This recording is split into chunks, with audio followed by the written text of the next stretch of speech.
Hello everyone, आप सभी का दी इन पे स्वागत है। मैं विश्वजीत सिंह। दोस्तों, बहुत टाइम के बाद हम वापस से स्टडी अपनी स्टार्ट करने वाले हैं और आज से हम बीए पुरम फर्स्ट ईयर के जो सेमेस्टर फर्स्ट का हिस्ट्री का लेसन फर्स्ट है उसकी शुरुआत करने जा रहे हैं। दोस्तों, बहुत ही इंटरेस्टिंग लेसन है, नॉलेजफुल लेसन है और आपके एग्ज़ाम बेस से भी बहुत ज़्यादा इंपॉर्टेंट है। जैसे कि आप सभी बच्चों को पता होगा, जो भी फर्स्ट सेमेस्टर में है 15-16 मार्च से उनका एग्ज़ाम है, ठीक है। तो उसके लिए वो प्रिपेयर कर रहे हैं, तो वहाँ पे एक बहुत ज़्यादा हेल्पफुल रहेगा इस वीडियो की हेल्प से। पहले भी मैंने जो फर्स्ट ईयर हिस्ट्री की जो वीडियोस हैं वो डाल चुका हूँ, पढ़ा चुका हूँ, ठीक है। तो पर अब उसमें और इसमें डिफरेंस क्या है उसको हम समझे तो थोड़ा सा बारीकी से। तो पहले जो वीडियोस थी, वो जो फर्स्ट ईयर की वीडियोस थी, वो एनुअल बेस्ड एग्ज़ाम के लिए तैयार की गई थी, जिसमें पूरे साल के हिसाब से क्या इंपॉर्टेंट क्वेश्चन बनता है, क्या इंपॉर्टेंट पॉइंट्स बनता है, उसके हिसाब से तैयार की गई।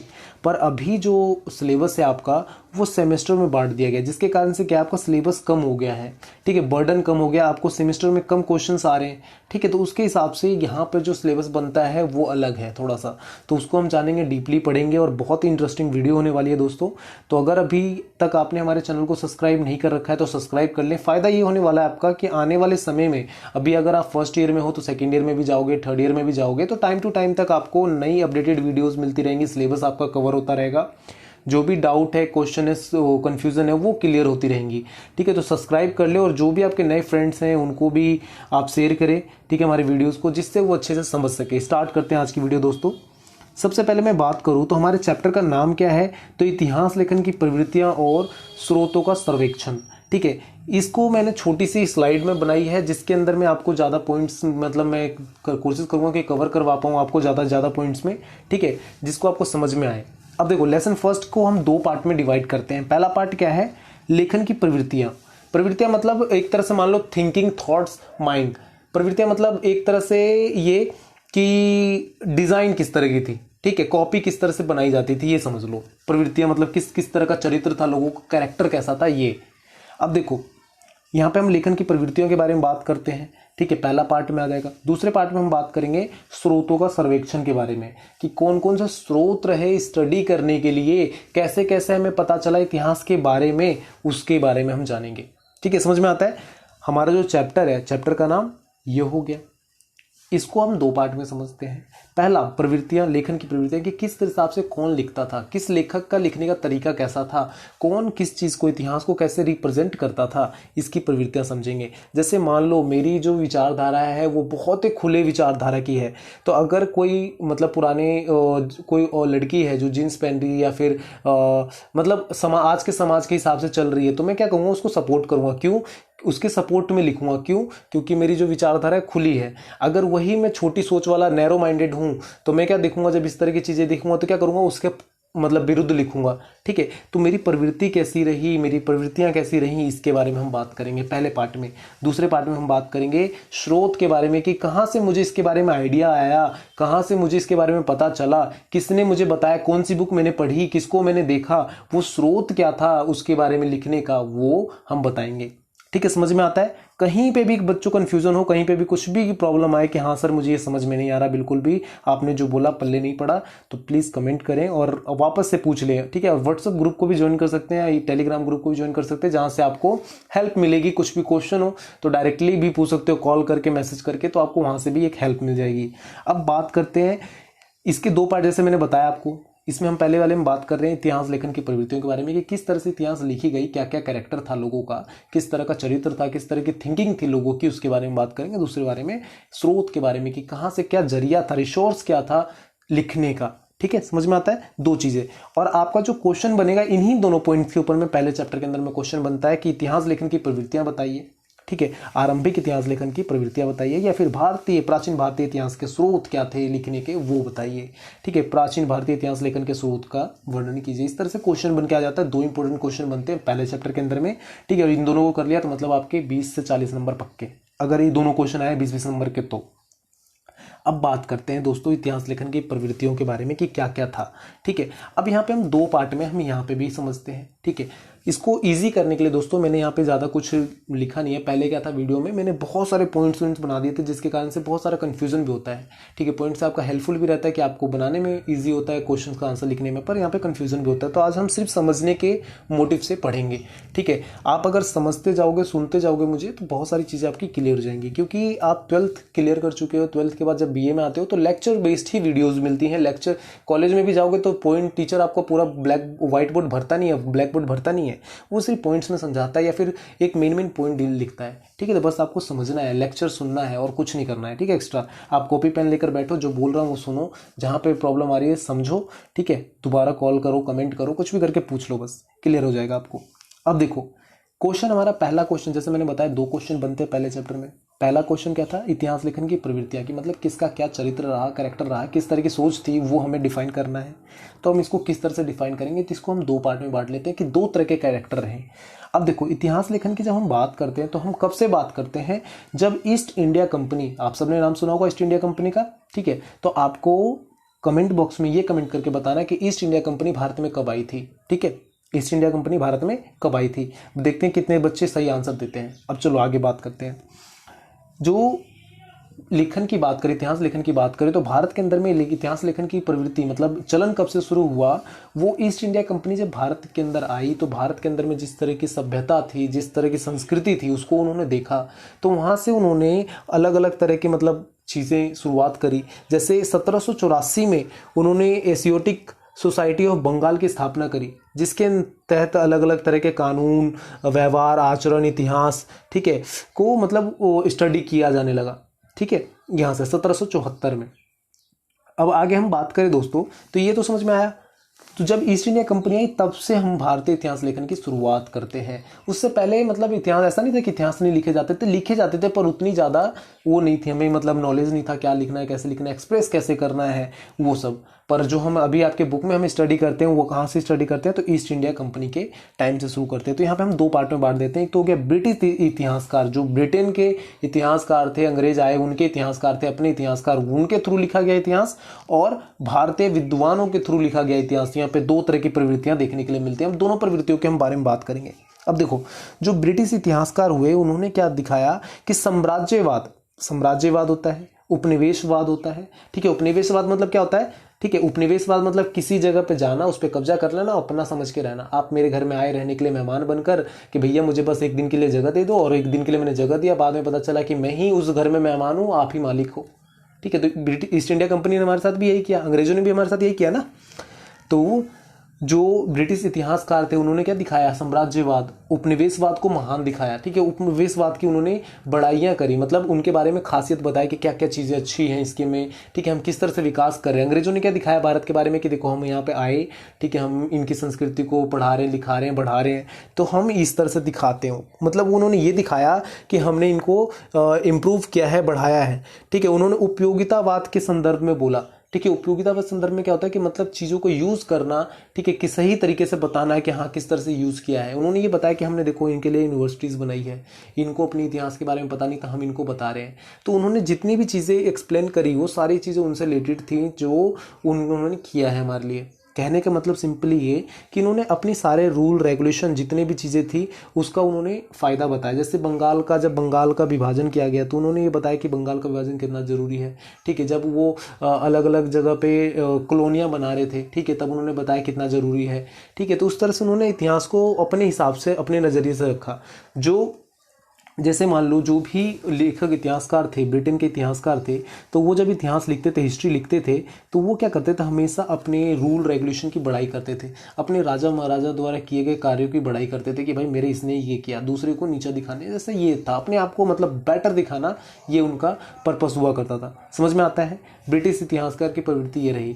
पर वहीं पर जब भारतीय विद्वानों की बात की गई तो वो सुधारवादी नेताओं में से एक थे, जिन्होंने जैसे अगर कुछ की अगर मैं एग्जांपल दूं कौन कौन से इतिहासकार रहे, तो R.L. मित्रा, ठीक है, R.G. भंडारकर, S.K. अय्यर, ठीक है, अग्नय्यर, K.N. Shastri, K.P. Jaswal, R.P. Majumdar, ऐसे करके कई सारे मतलब बहुत सारे हैं, ये तो मैंने 2-4 नाम लिए हैं, आपको देखोगे तो हजारों हैं जो भारतीय इतिहास के विद्वान के तौर पे जाने गए, जिन्होंने इन विद्वानों ने क्या किया, समाज सुधारक प्रभाव हिंदू धर्म को लेकर, ठीक है, तर्क प्रस्तुत किए। जिस तरह से अंग्रेजों ने, जैसे आप बताऊं यहाँ पे एग्जाम्पल दूं, जो इतिहासकार थे, ब्रिटिश इतिहासकार थे, उन्होंने जैसे सती प्रथा हो गया, बाल विवाह हो गया, ठीक है, हिंदू धर्म हो गया, तो इन सब को लेकर बहुत ज़्यादा टिप्पणियाँ करी, गलत टिप्पणियाँ करी। तो सती प्रथा दोस्तों मैं भी गलत मानता हूँ, तो चलो वो ठीक है, मान लिया। बाल विवाह के लिए उन्होंने बहुत ज़्यादा कड़े कानून बनाए, वो भी ठीक है।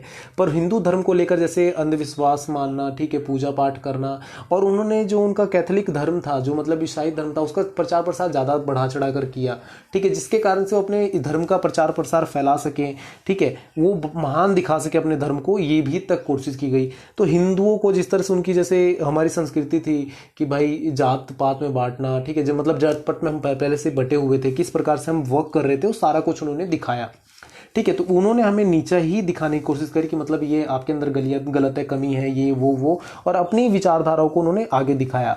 पर वहीं पर हम भारतीय विद्वानों की बात करें तो उन्होंने क्या किया, जैसे आप बात करोगे तो जो भारतीय खासियत थी, ठीक है, जैसे हिंदू धर्म के अंदर में जो जो चीज़ें थी उसको दिखाया उन्होंने, भारतीय पुरातत्वों को दिखाया, ठीक है, किस तरह से वो मतलब भारत के अंदर में एकता है, धर्म है, उन सब चीज़ों के बारे में बताया, ठीक है, रीति रिवाज, धार्मिक विचार, विश्वास, इन सब के बारे में उन्होंने एक्सप्लेन किया, जिससे हमें भारतीय इतिहास के बारे में पता चलता है, ठीक है, समझ में आता है दोस्तों। एक बार मैं आप सबको सजेशन ये दूंगा कि जो भी बच्चे हैं, अगर उनके पास उनकी बुक है, ठीक है, अगर उन्होंने सोल से बुक लेकर आ चुके हैं, तो एक बार अपनी बुक से स्टडी कर लें, तो जो मैंने पॉइंट्स बोले हैं तो आपको काफ़ी हद तक समझ में आ जाएगा। इस वीडियो के थ्रू आपको बस ये नॉलेज मिल रहा है कि इसमें ये क्वेश्चन है और इसमें ये चीज़ आ सकती है, ठीक है। आपको फिर भी एक बार वीडियो देखने के बाद आपको थोड़ा सा आसान हो जाएगा बुक से, बट आपको एक बार बुक पढ़नी पड़ेगी दोस्तों। आप सबका सजेशन ये बुक पढ़ लोगे तो नंबर आपके जो आने हैं, मतलब एक क्वेश्चन में 15 नंबर आने हैं, वहाँ पे 20 भी आ सकते हैं अच्छे से, ठीक है। तो एक बार बुक जरूर पढ़ें। आगे बात करें दोस्तों तो यहाँ पे दूसरे क्वेश्चन की ओर हम देखते हैं। तो दूसरा क्वेश्चन में आ जाता है प्राचीन भारतीय इतिहास के स्रोत, ठीक है, कि अगर कोई व्यक्ति भारत का इतिहास लिख रहा है तो उसके स्रोत क्या होंगे, रिसोर्स क्या होंगे, कहाँ से उसको साधन क्या क्या मिला, किस किस चीज़ को उठाया उसने इतिहास लिखने के लिए, ये इंपॉर्टेंट हो जाता है दोस्तों, स्रोत। अब ये वाला क्वेश्चन कई सालों से रिपीट भी हो रहा है, ठीक है, और इंपॉर्टेंट क्वेश्चन भी है, और कई बार आप कुछ भी पढ़ोगे ना, ठीक है, आप मौर्य साम्राज्य पढ़ोगे तो वहाँ पे भी आ जाएगा मौर्य साम्राज्य के स्रोत बताओ, ठीक है, मुगल साम्राज्य पढ़ोगे तो वहाँ पे मुगल साम्राज्य के इतिहास के स्रोत बताओ। तो स्रोत वाले क्वेश्चन बहुत ज़्यादा इंपॉर्टेंट भी होते हैं दोस्तों, कि हमें आपको इसके बारे में पता कैसे चला, ठीक है। तो ये अब देखो, ये वाला क्वेश्चन क्या है, प्राचीन भारतीय इतिहास के स्रोत। इसको हम दो पार्ट में बांट देते हैं। दो तरह के स्रोत होते हैं, साहित्यिक स्रोत और पुरातात्विक स्रोत। अब दोनों को समझते हैं। साहित्यिक मतलब क्या, साहित्य द्वारा पता चलना साहित्यिक स्रोत कहलाता है। किसी किताब, कॉपी, ठीक है, ग्रंथ के द्वारा हमें पता चला कि भाई ये वाला चीज ऐसे हुआ करता था, तो वो क्या कहलाया, साहित्यिक स्रोत कहलाया। किसी पुरानी वस्तु, बिल्डिंग, ठीक है, इमारतें, सिक्के, मनके, कब्रें, इनके द्वारा पता चला तो वो पुरातात्विक स्रोत हुआ। मतलब वो पुरानी चीज है ना, पुरातात्विक, पुरानी, तात्विक, तत्व मतलब वस्तु, ठीक है, पुरानी वस्तुओं के द्वारा हमें पता चला, पुरानी इमारतों के द्वारा पता चला, सिक्कों के द्वारा पता चला, तो वो पुरातात्विक स्रोत कहलाएगा। अब देखो, आप हड़प्पा सभ्यता के अंदर जाते हो, हड़प्पा सभ्यता में देखते हो बड़ी बड़ी इमारतें और मतलब खाई पूरी तरह से खुदी पड़ी है, ठीक है। आप कभी म्यूजियम गए होगे तो वहाँ देखोगे कि कंकालें पड़ी हुई हैं, ठीक है, मिट्टी के बर्तन पड़े हुए हैं, तो आपको उसको देखकर पता चलता है ना, अच्छा लोग इसमें खाना बनाते थे, अच्छा लोग इस तरह के कपड़े पहनते थे, तो वो क्या कहलाया, पुरातात्विक कहलाया, ठीक है। साहित्यिक में क्या हो गया कि जहां पर हम बुक के बारे में बात करते हैं, किताबों के बारे में बात करते हैं, ग्रंथ के बारे में बात करते हैं, साहित्य के बारे में बात करते हैं, वो साहित्यिक स्रोत कहलाता है। अब देखो, भारतीय इतिहास के साहित्यिक स्रोत क्या हो सकते हैं, तो उस समय के टाइम पर जो जो साहित्यिक स्रोत हमें मिले वो साहित्यिक ग्रंथ के तौर पे जाने गए, ठीक है। अब सबसे पहले क्या हो जाता है, उस समय साहित्यिक ग्रंथ के अंदर में क्या क्या चीज आ जाता है, तो आ जाता है धार्मिक ग्रंथ, ठीक है। धार्मिक ग्रंथ जो जो मिले वो धार्मिक ग्रंथ हो गए, ठीक है। धार्मिक ग्रंथ के अंदर में जैन साहित्य, बौद्ध साहित्य और धर्मांतर साहित्य, ये सारे आ जाते हैं धार्मिक ग्रंथ के अंदर में। जहाँ पे जैन साहित्य के अंदर में जो मतलब कई सारे जैन साहित्य थे जिसके अंदर में उनके सभ्यताओं के बारे में लिखा गया, वहाँ के राजा महाराजाओं के बारे में लिखा गया कि इस टाइम पे ये राजा वर्क करता था, ठीक है, इसने ये शासन लागू करा, तो वो सब लिखा गया, ठीक है। बौद्ध साहित्य के अंदर में जो उनका मतलब पुस्तक थे, विनय पिटक, सूत्र पिटक, ठीक है, अधिम पिटक, इस तरह की जो पुस्तकें थी बौद्ध धर्म की, उस समय के जो राजा महाराजा हुआ करते थे उनके रूल रेगुलेशन, उनके द्वारा किए गए कार्यों के बारे में वर्णन किया गया, ठीक है, कि किस तरह का वहाँ पे माहौल था, समाज के अंदर में किस तरह की चीज़ें थी, उसको यहाँ पे डिफाइन किया गया। तो वो बौद्ध साहित्य से भी हमें पता चल जाता है। धार्मिक साहित्य के अंदर में भी आपको कई तरह के राजनीतिक, धर्मशास्त्र, ठीक है, व्याकरण, संस्कृति, ठीक है, संस्कृत शास्त्र, इन सब चीज़ों के बारे में आपको पता चलेगा, जीवन चरित्र के बारे में पता चलेगा, जहाँ पे हम उस समय का वर्णन, एक मतलब चित्रण प्रस्तुत कर सकते हैं कि हाँ ये वाली चीज़ ऐसे हुआ करती थी। ठीक है, आज के समय में अगर आप अगर मौर्य साम्राज्य के बारे में थोड़ा सा पढ़ो तो आपको एक ना राउंड फिगर, एक इमेज बन जाता है माइंड में कि अच्छा मौर्य साम्राज्य ऐसा हुआ करता था। ठीक है, समझ में आता है, एक इमेज हम बना के तैयार कर देते थे अपने दिमाग में। तो ये ग्रंथ हो गया। दो तरह के और साहित्यिक आ जाते हैं, जिसमें आ जाता है देशज और विदेशी। देशज मतलब जो देश के अंदर में लिखे गए ग्रंथ, जैसे कोई भी घूमने वाला आया व्यक्ति, टूरिस्ट आया, तो उसने क्या किया, अपना ना ग्रंथ तैयार किया, तो वो भी हो गया। ठीक है, और कोई विदेशी आया, वो भी लिखा, उसने भी, वो भी हो गया। तो इस तरह के जो साहित्य होते थे, देश वाले वो देश के नज़रिए से लिखते थे, विदेश वाले विदेशी नज़रिए से लिखते थे, तो वो भी एक तरह का हमें मतलब उसका स्टडी के लिए स्रोत के तौर पे जाना गया। ठीक है, भारतीय इतिहास के स्टडी के लिए वो भी स्रोत के तौर पे देखा गया। समझ में आता है। अब इसमें विदेशी साहित्य के अंदर में अगर बात करो तो चंद्रगुप्त मौर्य के काल में मैक्सथनीज आया, जिसने इंडिका पुस्तक लिखी। ठीक है, और भी बहुत सारे आए थे। ठीक है, आप उनकी इबन बतूता ने, जैसे इबन बतूता रिहिला बुक लिखी उन्होंने। तो इस तरह से और भी जो व्यापारी आए, या फिर जो व्यापारी आए, या फिर जो टूरिस्ट आए, या राजनयिक आए, उन्होंने अपनी अपनी पुस्तकें लिखी। उसके अंदर में हमारे भारत का जिक्र किया गया, वर्णन किया गया, जिसके थ्रू हम भारत के बारे में जानते हैं। समझ में आता है। पुरातात्विक स्रोत के बारे में बात करें कि पुरातात्विक स्रोत क्या है, तो इसमें आ जाते हैं सिक्के, शिलालेख। ठीक है, शिलालेखों के ऊपर में जो प्राकृतिक भाषा, पाली भाषा के अंदर में जो मैसेज लिखे जाते थे, उसके थ्रू में पता चलता अच्छा ये ऐसा राजा हुआ करता था, इसने छपवाए हैं। ठीक है, सिक्कों के अंदर में क्या होता था कि सोना चांदी की किस तरह के सिक्के हैं, जिससे हमें पता चलता था कि उनकी इकोनॉमी कितनी स्ट्रांग है, कितनी पावरफुल है। राजा के नाम, राजा के चेहरे, ठीक है, उनके देवी देवताओं की चित्रण छपी होती थी, जिससे हमें पता चलता था उनके कुल देवी देवता कौन है।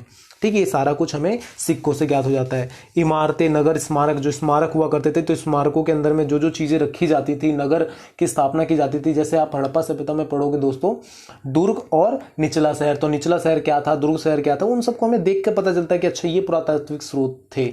समझ में आता है। तो यहाँ पर आप अगर ये क्वेश्चन बनता है तो इसको दो तरह से डिफाइन कर सकते हो, पुरातात्विक स्रोत और साहित्यिक स्रोत। साहित्यिक स्रोत के अंदर में जितनी भी किताबें हैं आप उसका जिक्र कर सकते हो। पुरातात्विक स्रोत में जो भी आपके पुराने वस्तु मिली है, तत्व मिले हैं, उसके थ्रू आप वहाँ पे उसका वर्णन कर सकते हो। तो दोस्तों ये आज की वीडियो थी, आपको कैसी लगी आप कमेंट करके बताएं, और आप इसके अंदर में क्या चीज़ें और नया चाहते हो वो भी कमेंट करके सजेस्ट करें। ठीक है, एक बार सजेशन आप सबको मेरी तरफ से ये रहेगा कि प्लीज़ एक बार बुक स्टडी जरूर करें। ठीक है, आपको थोड़ा थोड़ा अगर पढ़ लोगे तो जो मैंने बताया और बुक में आपने थोड़ा सा पढ़ा तो आपको बहुत हद तक क्लियर हो जाएगा, और बहुत इंटरेस्टिंग चैप्टर होने वाला है दोस्तों, मजेदार है। ठीक है, स्टार्ट करेंगे। और प्लीज आप सबसे रिक्वेस्ट ये भी रहने वाली है कि अगर आप लॉन्ग टाइम तक हमसे पढ़ना चाहते हो तो प्लीज़ यार लाइक शेयर सब्सक्राइब जरूर कर लें, जिससे हमें भी मोटिवेशन मिले कि हाँ यार एक नया स्टूडेंट जुड़ा है जिसको मुझे पढ़ाना है। मुझे 1000 स्टूडेंट नहीं चाहिए, एक स्टूडेंट हो जो पढ़ने के लिए रेडी हो तो मुझे बहुत खुशी है यार कि चलो पढ़ रहा है, रेगुलर देख रहा है, पढ़ रहा है। ठीक है, तो वो एक स्टूडेंट की ज़िंदगी अगर हम बदलते हैं, एक स्टूडेंट की हेल्प करने में मदद का मतलब हम कैपेबल हैं अगर एक स्टूडेंट की हेल्प करने के लिए, तो वो जो एक स्टूडेंट है वो बाकी की हेल्प कर लेगा। ठीक है, तो एक स्टूडेंट चाहिए बस, और कुछ नहीं। ठीक है, लाइक शेयर सब्सक्राइब जरूर करें, आप सबका सपोर्ट रहे तो दोस्तों हम बहुत सारे इस चैप्टर्स को क्लियर करेंगे, फटाफट क्लियर करेंगे, क्योंकि 15 मार्च से आपका एग्जाम भी है। तो ऑल द बेस्ट। अगर कोई क्वेश्चन हो आपके मन में कि हाँ ये वाला प्रॉब्लम है, ये कन्फ्यूजन है, तो जस्ट आस्क। ठीक है, we will here for you. Bye bye friends, all the best, take care.